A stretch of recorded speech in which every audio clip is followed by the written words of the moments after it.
Hey, this is Daniel Iverson of Down to the Wire, and this is the No Playbook Podcast. Yeah. Hey, thank you so much for checking out the show. This is the podcast featuring the outstanding athletes, coaches, and experts from East Tennessee, from high school, college, and even the pro level. Today on the podcast, I'm very happy to welcome Daniel Iverson. He's a young man that started a sports show not too long ago, and I've enjoyed kind of watching his process, as it really reminds me a lot of me as a young guy. I started in radio very, very young at a radio show when I was in the 7th grade, but I really like to see a young man with the same ambitions, and I just kind of wanted to talk to him about his goals for the show. And he's very knowledgeable, especially about Knoxville Catholic athletics. So I wanted to talk to him about some of the up-and-coming athletes from there. This episode is sponsored by Stinnett Collision, with locations in Maryville and Sevier County. If you're in need of automotive repair, please give them a call. I'll get to Daniel Iverson right after this. Sit tight. Hi, I'm Zach Stinnett, third-generation owner of Stinnett Collision. As a proud supporter of Tennessee athletics, we know that every game counts. When a collision puts you out of play, we're here to get you back in the game. Family owned since 1965, Stinnett Collision now has locations in Maryville and Sevierville. With double the space and a team of certified technicians, we'll tackle your repairs and get you back on the road in no time. Don't let a collision sideline you. Visit Stinnett Collision today. Well, days. There you go. That's nice. I really wanted to have you on just because, I've seen the stuff you've done with your show. It reminds me of a young me. So, yeah, I've seen haven't you interviewed like Braylon Harmon? I saw you interviewed Connor Ruth. I've watched a bunch of those. They're all really good interviews. Then, what was that? All those, were you at like the On Three thing? Because I saw you interviewed that Notre Dame lineman that you just posted the other day. That was a really cool thing. So last May, On3 had a thing where they had like 50 of the top recruits. Mm-hmm. And so I got to go to that and interview. I didn't get all of them, but I got most of them. I handpicked a few, like George McIntyre, Yeah, of I saw course. that one too. But it was cool. They just kind of came in like one after another, and I just got to bang it out and, interview them for like 3 to 5 minutes, each of them. But it was pretty Mhm. cool. Yeah, I watched the whole McIntyre one. That was really good too. Yeah, he's a good kid. I've seen a lot of videos out right now of him. I don't know if it's like the some kind of an all-American game. He's been Mhm. killing it. Yeah, I think it's like the Polynesian Bowl. I don't know how he qualifies to be in that, but I think Nico was in it a few years ago. But yeah, I Yeah. think he and another Tennessee. I think David Sanders is in it too. Oh, cool. See, that was the thing when everybody was wondering like who or where Sanders was going to go. The Uh-huh. whole time, I mean, I obviously could have been wrong, but the whole time I felt really good because I made a point to talk to his folks Uh-huh. and kind of feel them out. And basically, David Sanders' relationship with George McIntyre, I'm sure, is what put it over the top because they were really close. And McIntyre was like the whole week just spending time with him. And yeah, so I felt pretty confident that Sanders was going to commit to Tennessee. Yeah, I'm glad he didn't wait till. Well, I guess he couldn't because of the early signing period. But I'm glad he didn't wait till decide until after the Ohio State game because that might have swayed his opinion. Yeah, yeah, that was ugly. Um, so I guess just tell me about Down to the Wire and kind of what, the show is, first of all. Yeah, so it's kind of interesting because it was about eighth grade. That's how it started. In eighth grade, when COVID was going on, school was canceled, obviously. It was really my sister that came up with the idea. She's like, why don't we do a sports show? And it just kind of started out as YouTube. Uh, did some video clips of me talking about Tennessee sports because that's kind of what my favorite thing to talk about and to do is just learn about Tennessee. I was growing up looking at the 247 recruiting boards, see what Tennessee is, how many 4 and 5 star guys we had. So that was kind of how it started. Just did videos talking about Tennessee sports, did an NFL mock draft. But then, like it was kind of funny because we started doing these call-in shows and kind of like sports talk. Anybody can call in and I'd give my number out to my family and cousins and uncles and aunts would call in. It's kind of funny. And I did that for probably about 6 months and probably even longer than that. And then once I got to Catholic, I continued with the shows, but I kind of switched over to interviews with coaches and players. And I started doing with Coach Luke Smith. He was the boys basketball coach.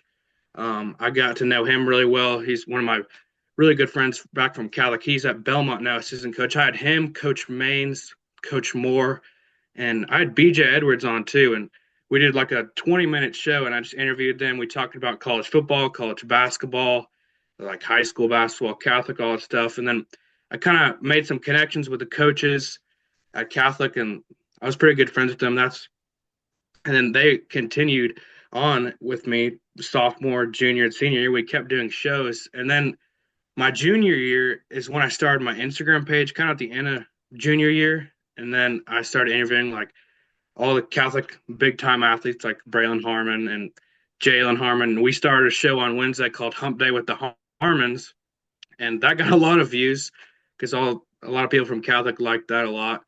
And then now, since Catholic ended, I don't get to see all those people anymore. So now it's mainly just focused on Tennessee athletics. Uh, and I try to do 2 or 3 a week. And what's crazy, like I don't know who's watching my stuff on Instagram, but since December we've had like 80,000 views. One video got close to 40,000. It's like, man, I didn't know all these people cared what I thought. I'm just trying to give them a perspective I played football and basketball growing up, and I just kind of give my unique perspective on things and recruiting stuff like that. It's crazy, like you're talking about figuring out that algorithm. Like, how come this one popped and this one didn't? Yeah, it's crazy because some videos like it kind of becomes frustrating sometimes when like one video gets like it's just around 1,000, but then one goes crazy. I really don't understand it. I kind of started posting right before like 11:20, and that's become my sweet spot on Tuesday and Thursdays. I don't know why, but it seems like whenever I go past like if I post it at noon, nobody reacts to it at all. So it's really weird. But like I posted at like 11:11, and it got 40,000 views. So I don't understand it, but it's crazy. Wow. And TikTok too. Like there was one a basketball player. She's now at Grace Christian. Her name's Nia Burns. When I put it on Instagram, it maybe 1,000. I put it on TikTok, you got like 15K. Wow. Like I don't understand the difference. I know it's crazy because some videos don't do as well, and then others just pop off. I don't understand the algorithm to be honest, but it's unique though. Yeah. So do you have aspirations to continue in like a broadcasting kind of Yeah, profession? that's my major. Once I get to UT, eventually, it's called journalism and electronic media with like a sports concentration. But I really just want to be involved somehow in Tennessee athletics. Hopefully, someday I can be on part of like the Vol Network. Or my favorite thing is to do like play-by-play commentating. That's what I did at Catholic. Like my junior and senior year, I did the football and basketball games, and also as a color commentator sometimes too. So I think the goal is to eventually be calling games for Tennessee, but I mean, I know it's going to be a long time before that ever happens. But I just got to continue to work on my craft and hopefully build some connections down the road. Heck yeah. And Vol Network's a great idea. I'm very close with those guys and the stuff they do. I'm like, man, I wish I would have known about this younger. I would have tried to get on board with these guys. Yeah, I know John Wilkerson pretty well because he did some high school for Catholic. I got to know him like after the games. We talked a lot, and then he let me come for two of the baseball games to shadow him up in the press box. So that was a very unique experience. And I reached out to Brian Rice because he went to Catholic. So I've kind of built some connections, but trying to continue on that here in the next couple of years. Yeah. Brian does such a great job with the Lady Vols games. Mhm. Yeah, it's because I always listened to his sports talk show growing up, and now I mean, that just kind of shows a path. You just got to continue to keep working. And I mean, I don't know how long he's done the Eric Gaines show, probably for over close to about 7 or so years, probably more than that. But now he's doing the Lady Vols games, and he has just so much passion for Lady Vols basketball, and he does softball for them too, I think, and he does a really good job with that as well. Yeah.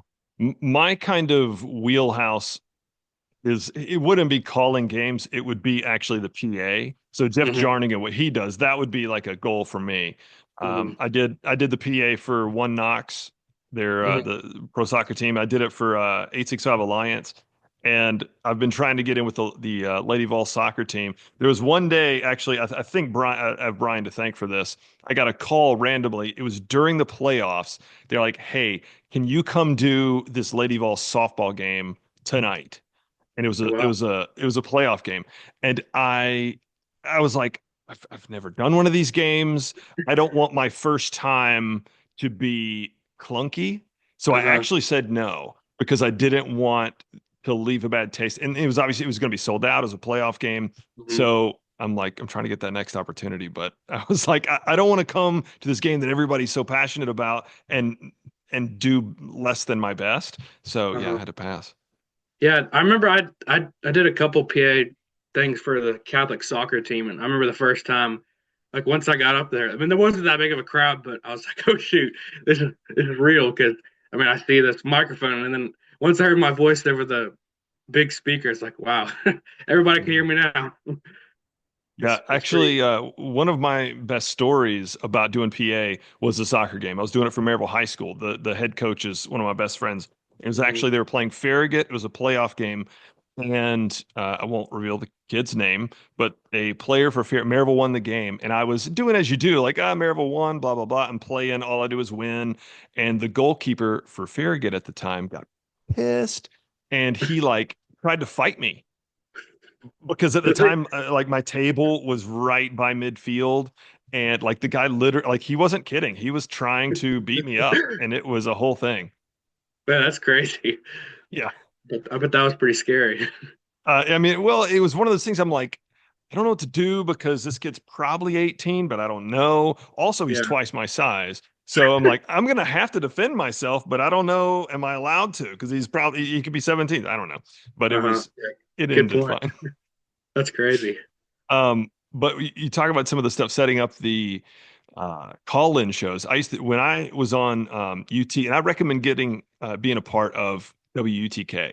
It's a Hmm. great way to practice. And so actually, your major, it used to be well, they used to offer a broadcasting major at UT. Hmm. That's what I majored in, and I literally was the last semester of that before they changed it to now electronic media and journalism or whatever it's called.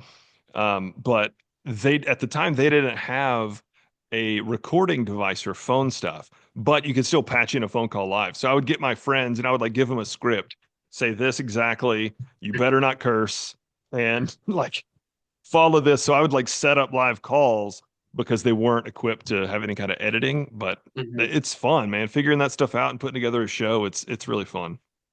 Yeah, I think I went to another one of my classmates at Catholic. He was also interested in commentating and journalism, but I think he's a part of that radio. One thing, because I'm and obviously not at UT, I'm at Pellissippi right now, but I was kind of just looking around and see if there was any internships like with media, and I found this place called Fox Sports Knoxville. It's it has like 35,000 followers on Twitter, but I can't remember. I think it's on FM and AM radio. But I've interned there last semester like 3 days a week, and then this semester only Fridays because of my schedule. But it's been kind of mind blowing just getting to learn behind the scenes stuff and seeing what all goes behind like a radio station. I honestly never knew what happened. It's crazy. Is that like Houston Press and John Yes, Reed? sir. Yes, sir. Those Yeah. guys will always be remembered for the day that we almost hired Bobby Petrino. No, no, no, it wasn't Rob Bobby Petrino. Who am I thinking of? That was the Shiano. Shiano. That's what I meant to say. Yeah, Yeah, they were talking about that a couple of weeks ago. They act like they were the ones that saved Tennessee. they really, really did. Like Reed, like had his megaphone there on campus, and I think it got stuff moving enough to where it actually changed the decision. Yeah, I saw a picture about of him doing that. I didn't. I honestly never knew that even happened until I saw the picture, and then he was telling me about it a couple weeks ago. Yeah, that's nuts. So, you've always been dialed in, I guess, obviously with Catholic sports. Is there anybody else right now that you think is just like going to be outstanding at the next level? I know you talked to Avery, but he was a. I was also the basketball manager for the past 2 years, so I kind of got an inside look at everything. And I helped out with the football team doing some film work for him. So I'll give you one for basketball, one for football. For basketball, I mean, I know he said Cade Murphy, but I'm telling you, he's the real deal. I've never seen a high school player shoot like him. Like he's every single time if he's open, he's 90% of the time he's going to make it. It seems like because and his work ethic, he's always the last person in and out of the gym. I mean, he's there when nobody else is. I'm telling you, he already has a couple D1 offers, but he's going to be a special player. And he's a great kid off the floor, too. I mean, he's one of the nicest guys you'll ever meet. And then for football, it's kind of obvious. I'll say Tyreek, just because I mean you don't see those type of traits from a football Tyreek King. Those traits from a football player in high school. His get off just from the line of scrimmage and his overall traits and abilities. You do not see that from a high school player. And I mean, I know he has an offer from Tennessee, but I really think he will. I mean, he committed to Tennessee. I think he will be on the field. I mean, people say, "Oh, they'll get on the field one day," but honestly believe he's that type of player, and he'll be on the field at Shield Watkins Field one day because he has unteachable skills. Awesome. Now, what about Braylon? Do you think Braylon, especially as we've had this mass exodus of wide receivers, do you think he'll ever get a shot?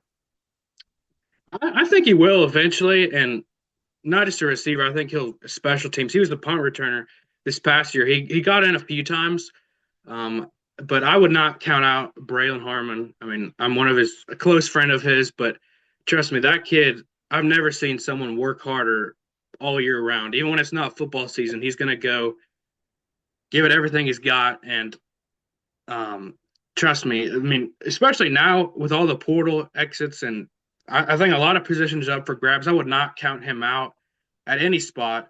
But at receiver, I think he's going to be someone to reckon with. If you're another receiver in that room, he's going to want it, and he's got a lot of speed, and he's a great route runner. But I would not count him out. But I'd look for him at special teams this year, especially. I think he's going to get a spot, and I wouldn't be surprised if he's playing receiver sometime soon. Excellent. Who would you say is a dream guest for you to have on the show? I'd probably say just Josh Heupel. I mean, I got a picture with him before, but I'd really just if I could get some time with him to ask him a lot of questions, he would be the dream. I mean, Tennessee athletics means the world to me, and just to have an opportunity to speak to him, ask him questions about his philosophy on offense and just the whole NIL world and landscape, just to get an inside perspective because he's the head man and what it's like coaching Nico. So I think if I had to choose one, he'd definitely be the person. No, the way Knoxville is with their coaches, treat them like celebrities.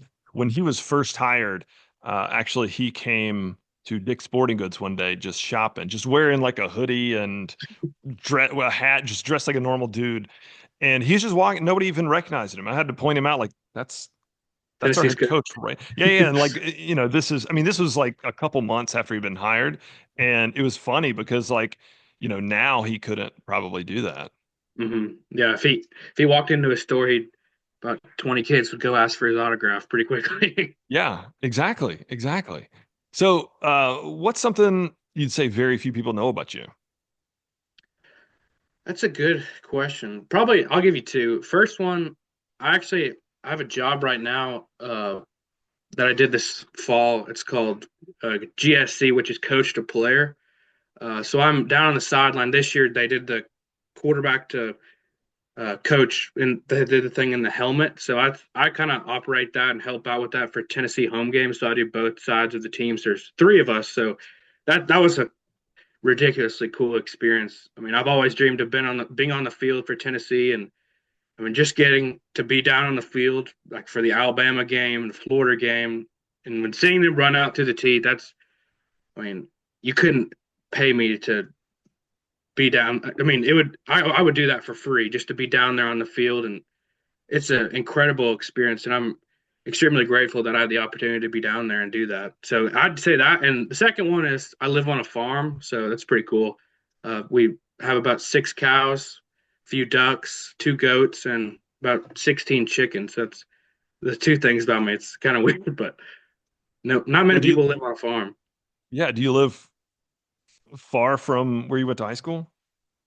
Yeah, I used to live in the Farragut area, but now we live out far Loudoun County. So it's a good little drive into Knoxville, but it's kind of nice to live out kind of in the middle of nowhere because not many people around you and have a lot of space to do whatever you want. And the property out here is beautiful. You ever get into like, do you get farm chores? Yeah, honestly, my dad is probably the main guy. He loves everything. I never even knew this. Like he was all into our sports, but once we all kind of stopped playing high school sports, this is kind of his new passion. But we, whenever we have to build fences or take out bring out the animals some water. I'm usually the culprit for that, but I enjoy it though.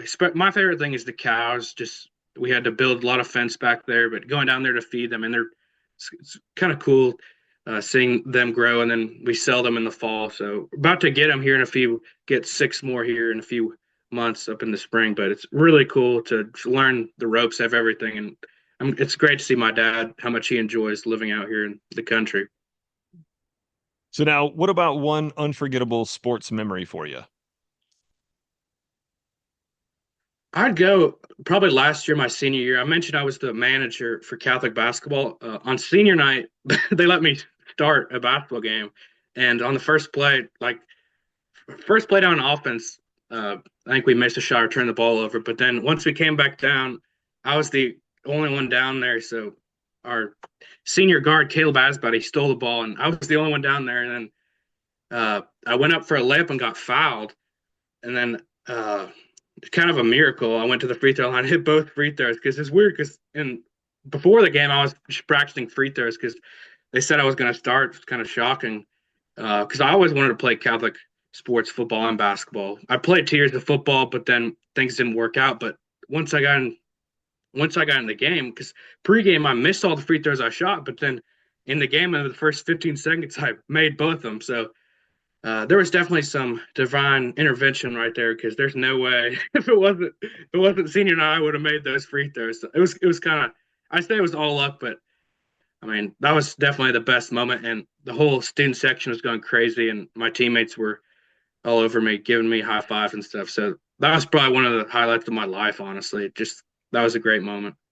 I love that. I love the way sports can stick with you and have a big highlight like that. Mhm. Um, Yeah, it was great. so I didn't put this on the list of notes, but this will come out in a couple of weeks.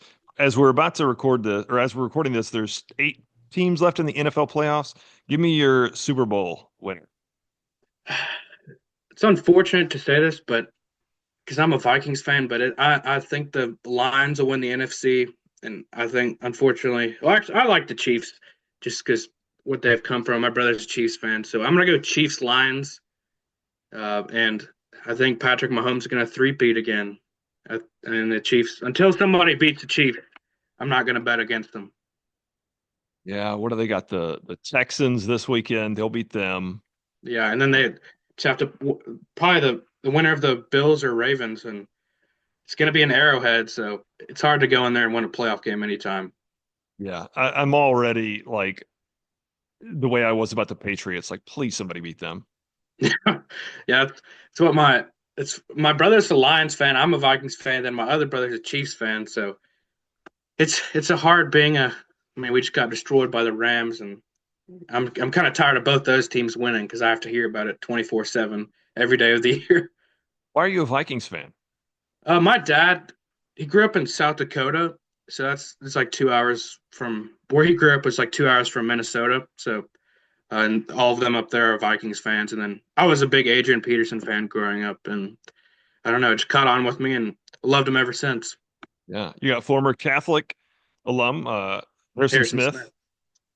Yeah, I've actually never met him, but that's another reason to like him, and I'm hoping the Vikings re-sign him because I think his contract is up. But he's been a heck of a player, and a lot of people think he's going to end up in the Hall of Fame. Just you compare his statistics to a lot of other safeties, he's right up there with this numbers. Yeah.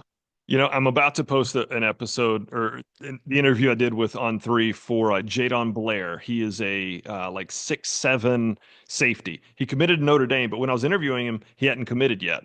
So when I was asking him who are his like safety idols, he mentioned Harrison Smith and Kyle Hamilton. And I was like, I don't know why in that moment I didn't think to go, sounds like you're leaning Notre Dame, but Yeah, that's where he picked. yeah, because those are two safeties that played Notre Dame. That's a Right. good point. Hey, and what did you do while you're at Fox Sports?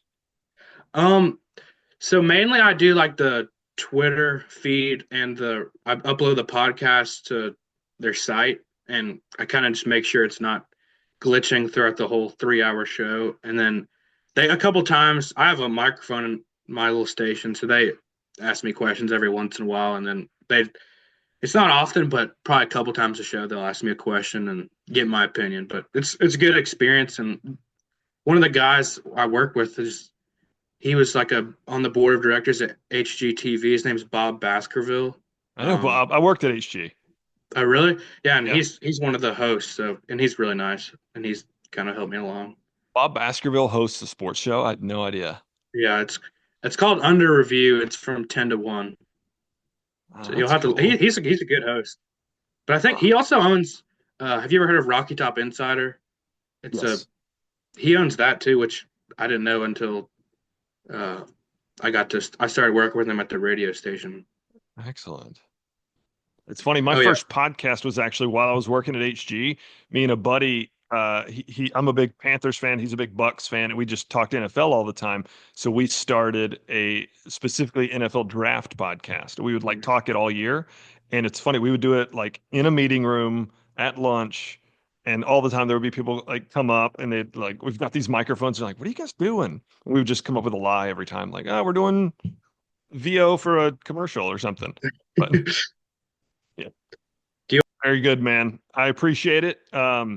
I will put it out probably a couple weeks. Okay, thank you. I appreciate having me on. Thanks, dude. Have a good one. You too. See See you. ya.